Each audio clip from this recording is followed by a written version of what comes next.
What would you do if someone's cruelty shattered the fragile dignity of someone you love? In the quiet suburb of Willow Creek, where the scent of blooming magnolias lingered in the air, a single act of malice set off a chain of events that no one could have predicted. This is the story of how a neighborhood dispute over a flower garden spiraled into a heart-wrenching clash of pride, power, and regret. It was a warm June morning, the kind where the sun spills golden light over picket fences and children's laughter echoes from backyards. My father, Henry, sat on our front porch, his weathered hands clutching his cane as he watched the world go by. At 78, his body was frail, but his spirit burned bright. His pride was the Karen Flowers' vibrant orange lilies that lined our front yard, each petal a testament to years of care. Those flowers weren't just plants. They were his legacy, a quiet rebellion against time's relentless march. Across the street lived Karen Whitmore, a woman whose name became synonymous with venom in our neighborhood. Karen was the kind of person who thrived on control, her perfectly manicured lawn a shrine to her obsession with order. She'd moved to Willow Creek 2 years ago and immediately declared war on anything that didn't fit her vision of perfection, including Dad's Karen Flowers. "They're weeds," she'd sneer, her voice sharp enough to cut glass. "They attract bugs and ruin the aesthetic." Dad, ever the gentleman, would smile and say, "They're not weeds, Karen. They're my heart's work." The tension simmered for months. Karen's complaints grew louder, her petitions to the homeowners association more aggressive. She'd stand on her porch, arms crossed, glaring at Dad's garden like it was a personal insult. Dad, stubborn as ever, refused to pull a single flower. "They're my joy," he'd tell me, his voice soft but unyielding. I admired his resilience, but I worried. Karen wasn't the type to back down. One humid afternoon, as I helped Dad water his lilies, Karen stormed across the street, her heels clicking like gunfire. "Henry, I've had enough," she barked, her face flushed with rage. "Those flowers are a blight, and I'm calling code enforcement." Dad leaned on his cane, his eyes steady. "Karen, they're just flowers. Let an old man have his peace." Her lips curled into a smirk. "Peace? You'll have none if I have my way." That's when it happened. In a flash of cruelty, Karen snatched Dad's cane from his hand. He stumbled, grasping at the air, and before I could react, she hurled the cane into the street. It clattered against the asphalt, the sound echoing like a gunshot in my chest. Dad's face crumpled not from pain, but from the humiliation of being stripped of his dignity. I lunged toward her, fury boiling in my veins, but Dad grabbed my arm. "Ellie, don't," he whispered, his voice trembling. "She's not worth it." I helped him inside, my heart pounding with rage and helplessness. Karen stood triumphant, her arms crossed as cars swerved to avoid the cane lying in the road. I wanted to scream, to tear her perfect world apart, but Dad's quiet strength held me back. "We'll fix this, Ellie," he said, his voice steady despite the tears in his eyes. "We always do." I thought that was the end of it, just another cruel moment in a world that sometimes forgets kindness. But fate, it seems, had other plans. That evening, as I sat fuming on the porch, a sleek black SUV pulled into our driveway. Out stepped my cousin Marcus, a man I hadn't seen in years. Tall, broad-shouldered, and impeccably dressed in his military uniform, Marcus carried an air of quiet authority. His presence was like a storm cloud rolling in calm, but charged with power.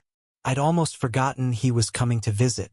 A colonel in the army, Marcus was stationed halfway across the country, but he'd promised to check in on Dad during his leave. "Ellie," he said, his deep voice warm as he hugged me. "How's Uncle Henry?" I told him everything: the flowers, Karen's harassment, the cane. His jaw tightened, his dark eyes narrowing.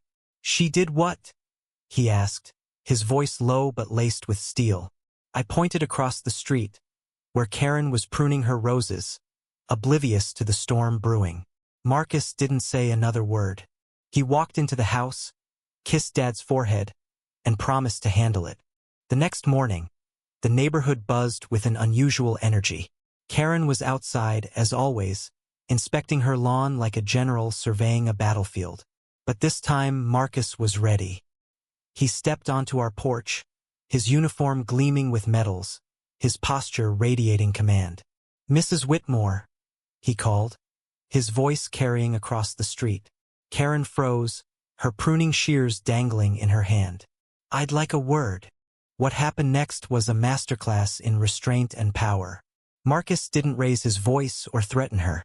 He simply recounted the incident with Dad's cane, his words precise and cutting. "My uncle is a veteran, Mrs. Whitmore. He served this country while you were busy judging his flowers. That cane you threw? It's not just wood, it's his lifeline." Karen's face paled, her usual bravado crumbling under Marcus's gaze. "Two didn't know," she stammered. But Marcus wasn't done.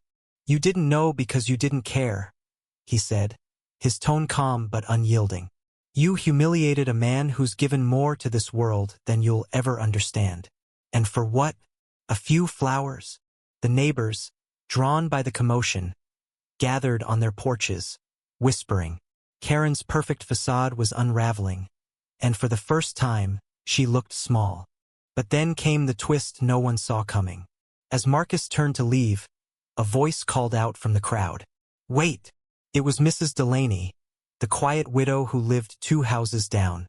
She stepped forward, her frail frame trembling with emotion.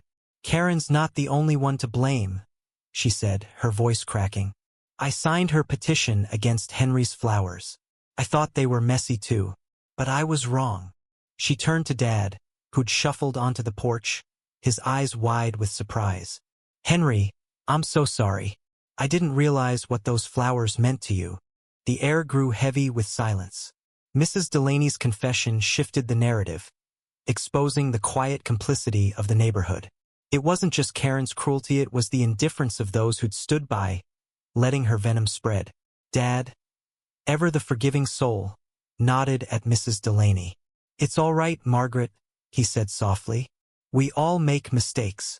But the weight of her words lingered, a reminder that cruelty often thrives in silence. Karen, now cornered by her own actions and Mrs. Delaney's confession, mumbled an apology and retreated into her house. For a moment it felt like justice. Marcus had put her in her place, and the neighborhood had seen her for what she was. But the victory was hollow. That night, I found Dad in his garden, staring at his Karen flowers. "They're not just flowers, Ellie," he said, his voice barely above a whisper. "They're all I have left of your mother.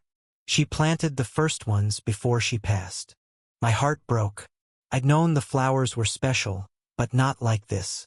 They were a living memory, a fragile thread connecting Dad to the love of his life. Karen's cruelty hadn't just taken his cane, it had desecrated something sacred. I wanted to march across the street and demand more than an apology, but Dad stopped me.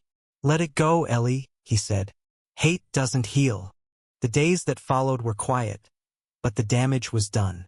Dad still tended his flowers, but there was a heaviness in his movements, a shadow in his smile. Karen kept her distance, her once proud posture slumped. The neighborhood tried to move on, but the rift remained.